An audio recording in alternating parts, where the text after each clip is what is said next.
देखो, हमें जाने दो। हमने तुम्हारा क्या बिगाड़ा है? तुम हमें मारना क्यों चाहते हो? तुम चाहे मेरी जान ले लो, पर मेरी गौरी को जाने दो।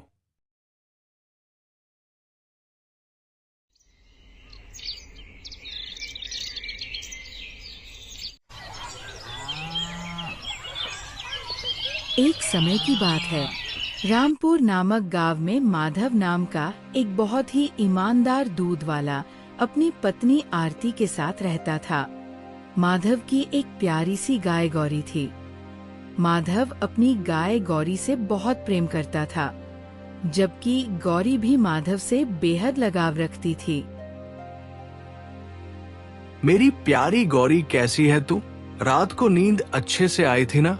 चल अब मैं दूध दूह लेता हूँ, मुझे देर हो रही है। मेरी प्यारी गाय, जब से तू मेरे जीवन में आई है तब से मैं तो बहुत सुखी हो गया हूँ, वरना तेरे आने से पहले तो हमारे भूखे रहने वाले हालत थे। फिर माधव दूध दूहने लगता है।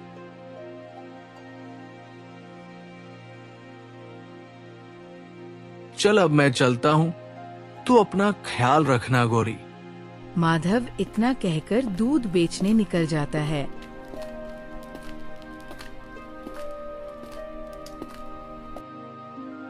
ये लो दादी, दूध बिल्कुल ताजा और शुद्ध है।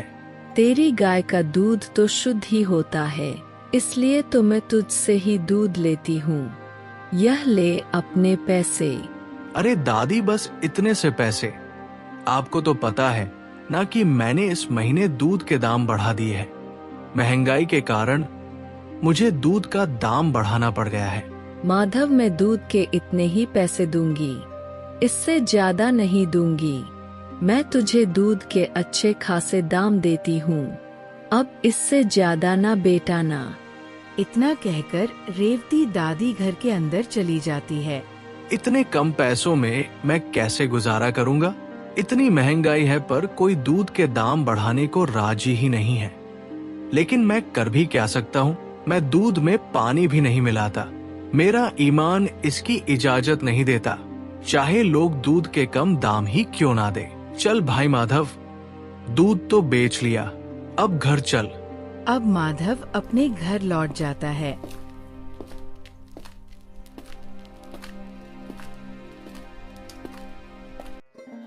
अजी, आप आ गए।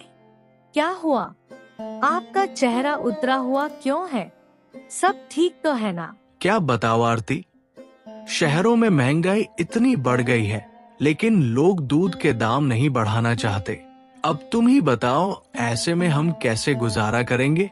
हाँ, आप कह तो ठीक रहे हैं। इस महंगाई में गुजारा करना मुश्किल सा हो रहा है। पहले राशन 2 महीने चल जाता था, अब तो बस 1 महीना ही चल पाता है। आप एक काम करिए, दूध में पानी मिला दिया करिए, इस तरह हमें घाटा भी नहीं होगा। नहीं, मैं ऐसा कैसे कर सकता हूँ? लोगों को धोखा देकर मुनाफा कमाना मुझे ठीक नहीं लगता। तुम चिंता मत करो, ऊपर वाला कोई ना कोई रास्ता जरूर निकाल देगा।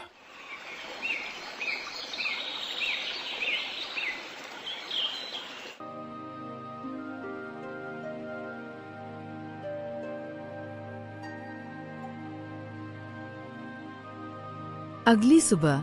अरे गौरी, क्या हुआ? तू कुछ बुझी बुझी सी लग रही है। तेरी तबीयत तो ठीक है ना? तूने घास भी नहीं खाई। मेरी प्यारी गौरी, खा ले। अब दिन प्रतिदिन गौरी खाना पीना छोड़ देती है और दूध भी कम देने लगती है। अजी देखिए ना, यह गौरी ना कुछ खाती है और ना ही ठीक से दूध देती है।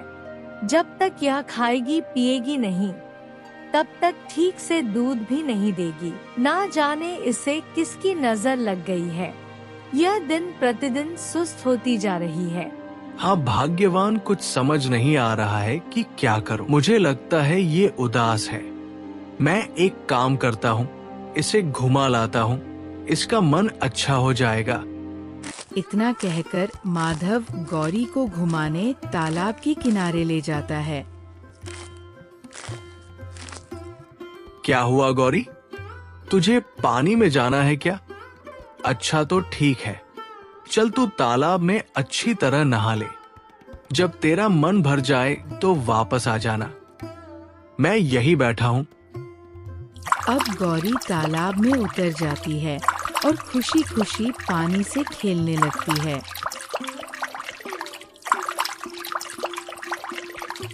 कुछ देर बाद गौरी तालाब से बाहर आ जाती है। अरे गौरी, तू तो कितनी खुश लग रही है। मुझे पता होता तो पहले ही मैं तुझे तालाब किनारे ले आता। चल अब घर चलते हैं। अब दोनों खुशी खुशी घर लौट जाते हैं। अजी, गौरी कितनी खुश लग रही है और देखिए अब तो यह खाना भी खा रही है। यह सब कैसे हुआ? मैंने कहा था ना कि ये तबेले में रहकर ऊब गई है। अब से मैं इसे रोज घुमाने ले जाऊंगा, ठीक है ना गौरी? अब माधव गौरी गाय को हर दिन घुमाने ले जाता है। क्यों गौरी, अब ठीक है ना?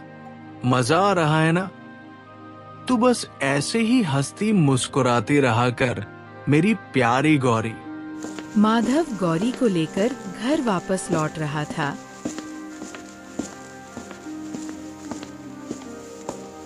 कि तभी गांव के एक बुजुर्ग काका माधव को रोकते हुए बोले, अरे ओ माधव, अपनी गाय को लेकर कहाँ घूम रहे हो?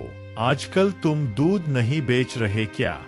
रेवती दादी तुम्हारे बारे में पूछ रही थी। हाँ हरिया काका, आजकल गौरी ठीक से दूध नहीं दे रही है, तो इसलिए मैं दूध बेचने नहीं आ पाया। जब ये ठीक से पहले की तरह दूध देने लगेगी तो मैं दोबारा दूध बेचने लगूंगा। माधव और हरिया काका की बातें गौरी गाय गौर से सुन रही थी।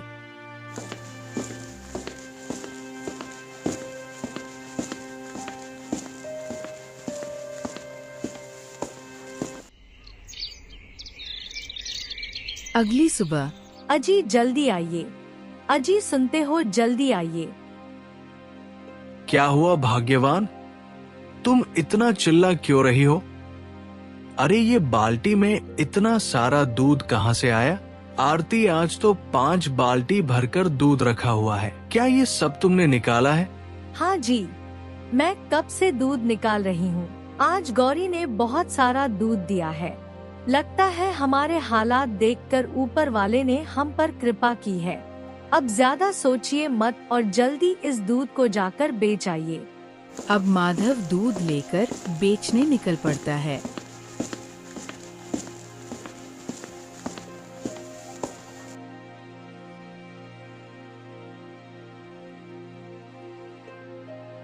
आज तो अच्छी कमाई हो गई।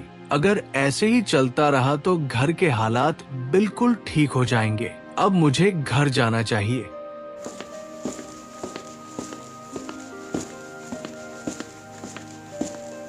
अब माधव वापस घर लौट जाता है और सीधा तबेले में जाता है जहां उसकी गाय गौरी बंधी हुई थी। गौरी, ओ गौरी, आज सारा दूध बिक गया। इतना मुनाफा मुझे कभी नहीं हुआ जितना आज हुआ है। गौरी, आज मैं बहुत खुश हूँ। ये ले, मैं तेरे लिए ताजी ताजी घास लाया हूँ। जल्दी से पेट भरकर खा ले।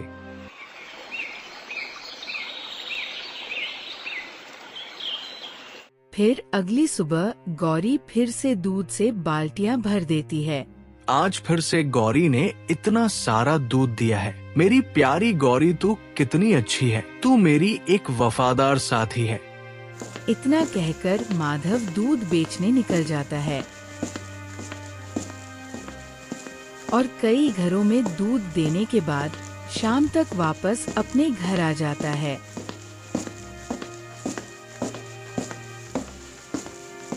कल मैं तबेले जाकर गौरी को बहुत ही अच्छा अच्छा खाना खिलाऊंगा और तब दूध निकालूंगा। गौरी इतना सारा दूध दे रही है तो उसे अच्छे से खाना पीना चाहिए, वरना वो कमजोर हो जाएगी।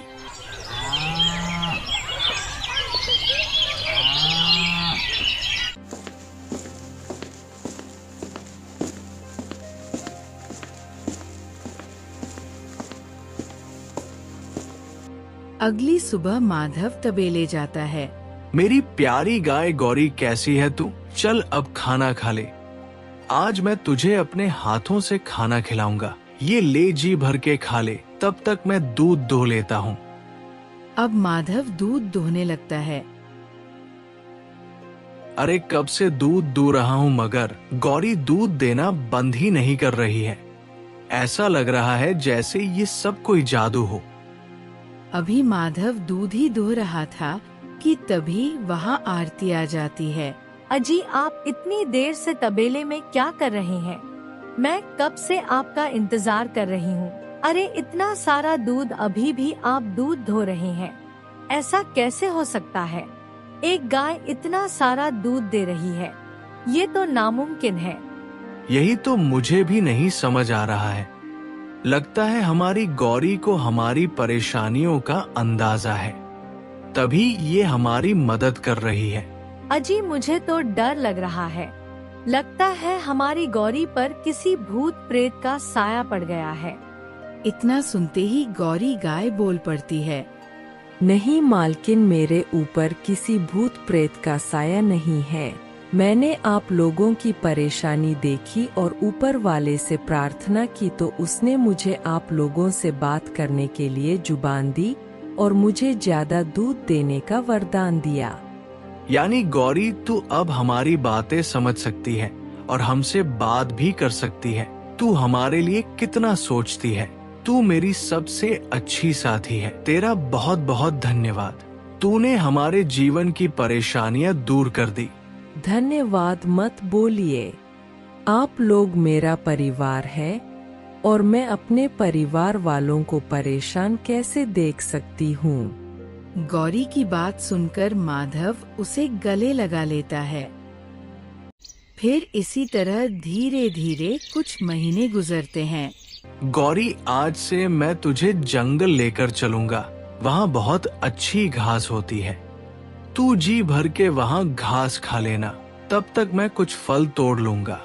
ठीक है, मैं कब से जंगल जाना चाहती थी। मुझे जंगल जाने का बहुत मन था। वहाँ की हरियाली और सुंदरता देखकर मन को सुकून मिलता है। तो चलो फिर चलते हैं।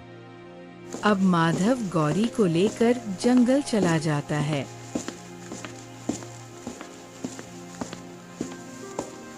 लो गौरी, हम जंगल आ गए हैं। देखो चारों ओर कितनी शांति और हरियाली है। अब तुम आराम से घास खाओ, तब तक मैं थोड़े फल तोड़ लेता हूँ। अब गौरी गाय घास खाने में लग जाती है और माधव फल तोड़ने के लिए पेड़ पर चढ़ जाता है। ये फल तो एकदम किनारे पर है, कहीं ये डाल टूट ना जाए। मुझे बहुत सावधानी से कदम आगे बढ़ाने होंगे। बस बस माधव, तू पहुँच गया। हाँ, तोड़ लिया फल। अब नीचे उतरता हूँ। अब माधव पेड़ से नीचे उतरता है और देखता है। अरे गौरी कहाँ चली गई? गौरी गौरी गौरी कहाँ है तू? क्या तू मेरी आवाज सुन रही है? अगर सुन रही है तो मेरे पास आ जा। मैं परेशान हो रहा हूँ। ना जाने गौरी कहाँ चली गई है। कहीं उसे कोई जानवर तो नहीं उठा ले गया? कहीं वह किसी खतरे में तो नहीं है? नहीं नहीं, मुझे उसे किसी भी हाल में ढूंढना होगा। अब माधव पूरे जंगल में गौरी को ढूंढने लगता है।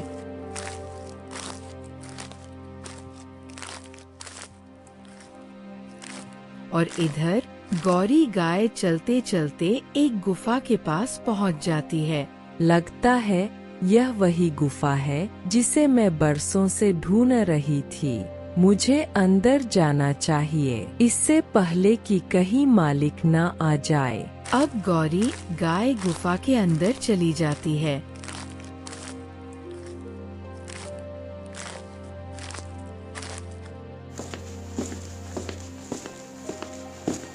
इधर माधव गौरी गाय को ढूंढता ढूंढता उसी गुफा के पास आ जाता है। गौरी गौरी कहाँ चली गई है तू? वापस आ जा मेरी प्यारी गौरी, वापस आ जा। माधव की आवाज सुनते ही गौरी गाय गुफा से बाहर आ जाती है। गौरी, तू इस गुफा में क्या कर रही थी?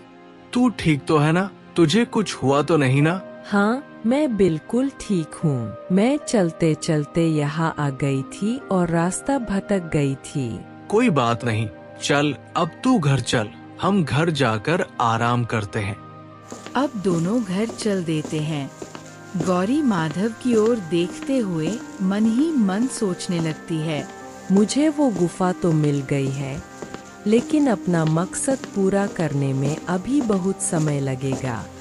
मुझे छुपकर किसी तरह रोज गुफा में जाना होगा, वरना मेरा मकसद अधूरा रह जाएगा।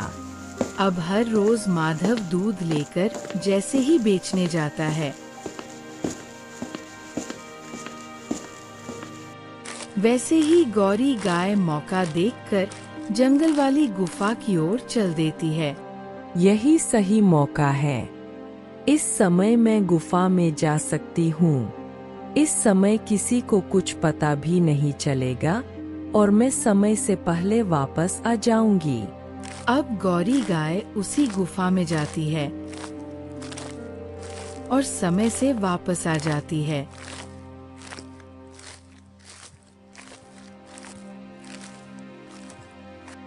इस तरह कई दिन गुजरते हैं। एक दिन आज दूध बेचने बाद में जाऊंगा। पहले मैं आरती के हाथ के बने गरम गरम आलू के पराठे खा लूं। आज आलू के पराठे खाने का बड़ा मन चल रहा है। माधव ये सोचकर तबेले से चला जाता है। इस मौके का फायदा उठाते ही गौरी गाय जंगल चली जाती है। आरती चलो अब मैं चलता हूँ, लेकिन उससे पहले एक नजर गौरी को देख लूं फिर जाऊंगा। अब माधव जैसे ही तबेले में जाता है तो देखता है कि वहाँ गौरी गाय बंदी ही नहीं है। ये देखकर माधव हैरान रह जाता है और आरती को आवाज लगाने लगता है, आरती आरती इधर आओ, देखो हमारी गौरी तबेले में नहीं है। आखिर वो कहाँ चली गई? वो कहाँ जा सकती है? गौरी गौरी तू कहाँ है? अजी गौरी तो हमेशा यही रहती है, कहीं नहीं जाती। आज कहाँ चली गई? कहीं उसे कोई चुरा कर तो नहीं ले गया, लेकिन इतनी बड़ी गाय को चुराया भी नहीं जा सकता। वो गई तो गई कहाँ? उस दिन जंगल में भी वो चलते चलते रास्ता भटक गई थी और एक गुफा में चली गई थी, और आज तबेले से गायब है। मैं क्या करूं? हे भगवान, अब मैं उसे कहाँ ढूंढूं? अजी मुझे ये सब कुछ अजीब लगता है। एक गाय आखिर इंसानों से बातें कैसे कर सकती है और दूध भी बाकी गायों से ज्यादा देती है। मुझे दाल में कुछ काला लग रहा है। चलिए हम जंगल चलकर देखते हैं, कहीं वो वही तो नहीं गई। हाँ तुम ठीक कह रही हो, चलो चलते हैं। अब माधव और आरती जंगल जाते हैं, उसी गुफा के पास। अजी इधर आइए, हम छुपकर यहाँ इंतजार करते हैं। अगर गौरी यहाँ हुई तो हमें पता चल जाएगा, और सच क्या है इसका पता हम बाद में भी लगा लेंगे। अब दोनों एक पत्थर के पीछे छुपकर गौरी का इंतजार करने लगते हैं।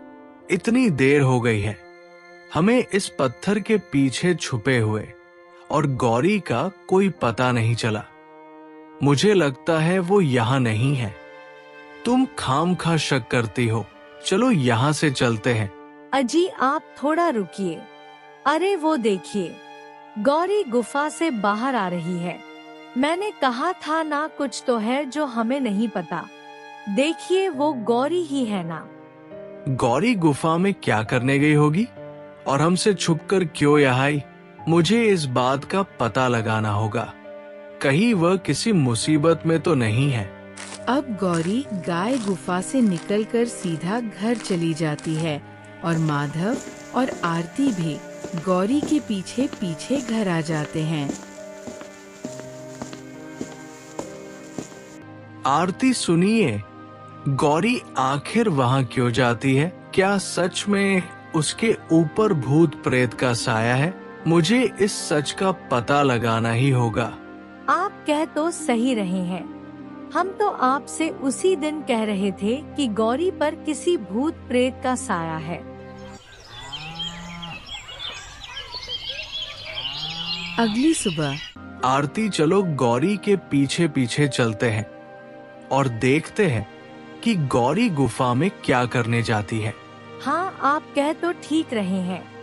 चलिए चलते हैं। अब दोनों गौरी का पीछा करने लगते हैं।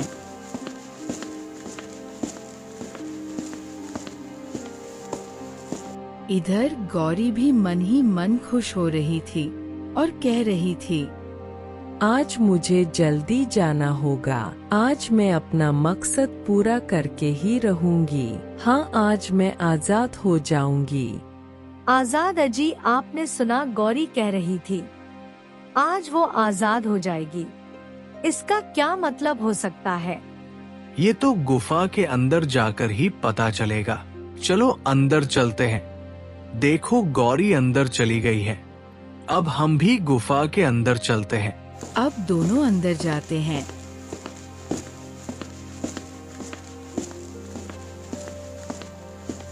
और ऐसा कुछ देखते हैं कि उनकी आंखें खुली की खुली रह जाती है। अजी, वो देखिए, गौरी उस बड़ी सी मूर्ति के पास खड़े होकर कुछ मंत्र पढ़ रही है। हाँ, लेकिन ये ऐसा कर क्यों रही है? इससे क्या होगा? गौरी आज अपनी गौरी नहीं लग रही है। अब गुफा में तेज रोशनी होती है और गौरी का रूप बदल जाता है। अजी, गौरी को देखिए, वो एक परी बन गई है। ऐसा कैसे हो सकता है? एक जानवर परी बन जाए, ये तो नामुमकिन है। माधव गुस्से से परी के सामने जाता है और उससे पूछता है, मेरी गौरी कहाँ है? तुम मेरी गौरी का रूप धारण करके मेरे घर में रहती रही और हमें धोखा देती रही। बताओ, मेरी गौरी कहाँ है? वरना अच्छा नहीं होगा। देखो, तुम गुस्सा मत करो। गुस्से से हमेशा लोगों का घाटा ही हुआ है। ध्यान से मेरी बात सुनो। तुम्हारी गौरी गाय जीवित नहीं है। एक दिन जब तुम तालाब किनारे उसे लाए थे, तब एक राक्षस ने मुझे गौरी गाय के शरीर में प्रवेश करवाने के लिए उसकी जान ले ली थी और मुझे एक गाय बना दिया था। माधव इतना सुनते ही जोर जोर से रोने लगता है। क्या मेरी गौरी मर गई है? नहीं, ये नहीं हो सकता। ये कैसे हो गया? मेरी गौरी, तू मुझे छोड़कर क्यों चली गई? मैं तेरे बिना कैसे रहूंगा गौरी? सुनिए जी, आप बिल्कुल रोइए मत। हम दूसरी गाय खरीद लेंगे और उसका नाम गौरी रख लेंगे। माधव की हालत देख परी भावुक हो जाती है। माधव, गौरी गाय को जिंदा करने का एक रास्ता है। अगर तुम उसे जिंदा करना चाहते हो तो तालाब में गौरी का शव है, उसे यह माला पहना देना, वो ठीक हो जाएगी। पर याद रखना, यह काम आसान नहीं है। इसमें तुम्हें बहुत मुश्किलों का सामना करना पड़ेगा। मैं अपनी गौरी के लिए कुछ भी करूंगा। चाहे मुझे तालाब के गहराइयों में क्यों ना उतरना पड़े, मैं जाऊंगा। मुझे बस अपनी गौरी सही सलामत चाहिए। ठीक है, तो यह लो जादुई माला। इसे जैसे ही गौरी के गले में डालोगे वो जिंदा हो जाएगी। अभी तुम घर जाओ, शाम होने को है। कल सुबह तुम तालाब के अंदर जाना। अब माधव जादुई माला लेकर घर वापस चला जाता है।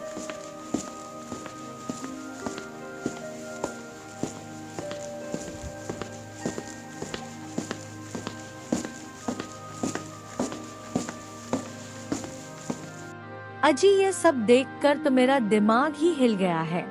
मुझे तो पता भी नहीं था कि जादू जैसी भी कोई चीज होती है। मेरी मानो तो तालाब में मत जाओ, अगर वहाँ वो राक्षस हुआ तो। नहीं आरती, मैं अपनी गौरी को जिंदा जरूर करूंगा। उसके लिए चाहे मुझे अपनी जान ही क्यों ना देनी पड़े, मैं पीछे नहीं हटूंगा।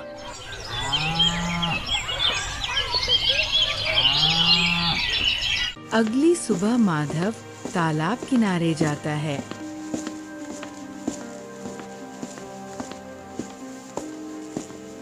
ये तालाब तो बहुत गहरा है और मुझे इस तालाब की गहराइयों में जाना है। ये काम आसान नहीं है, पर गौरी के लिए करना ही होगा। अब माधव तालाब के अंदर चला जाता है। थोड़ी देर बाद माधव तालाब से बाहर आता है। ये काम तो बिल्कुल भी आसान नहीं है। मैं इतनी देर तक तालाब में सांस नहीं रोक पा रहा हूँ, लेकिन मुझे अपनी गौरी को बचाना ही है, तो एक बार फिर से कोशिश करता हूँ। इसी तरह माधव कई बार कोशिश करता है और आखिरी में वो तालाब की गहराइयों में चला जाता है।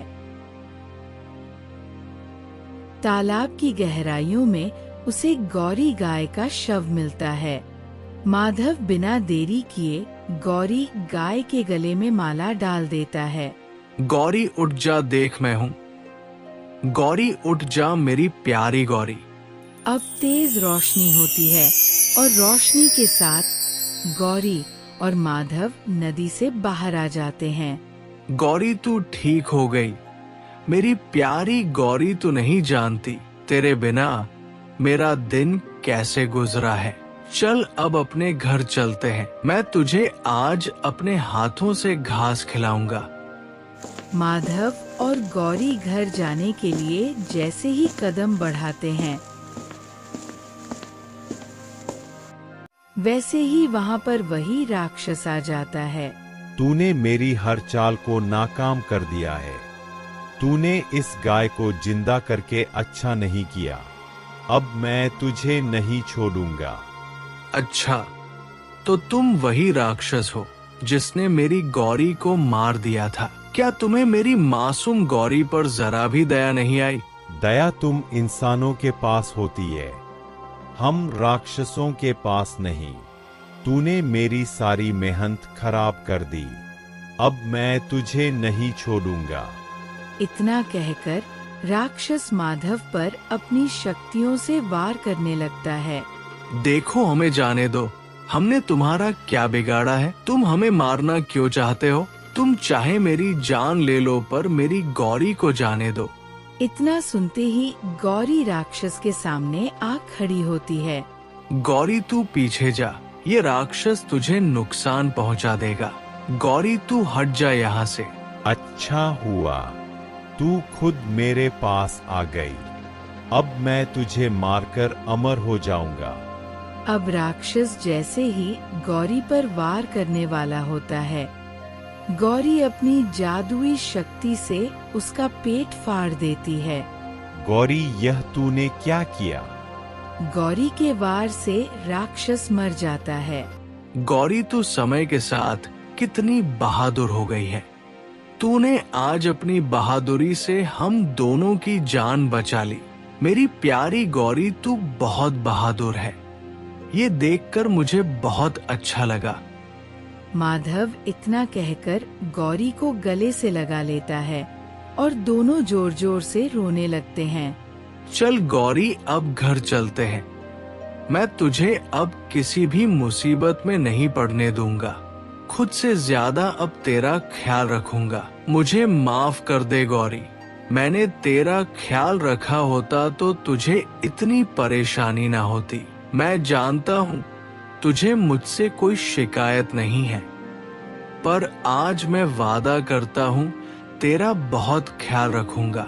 तुझे एक बार खोया है, अब दोबारा खोने की हिम्मत नहीं है। चल अब घर चलते हैं। अब माधव गौरी को लेकर घर की ओर चल देता है।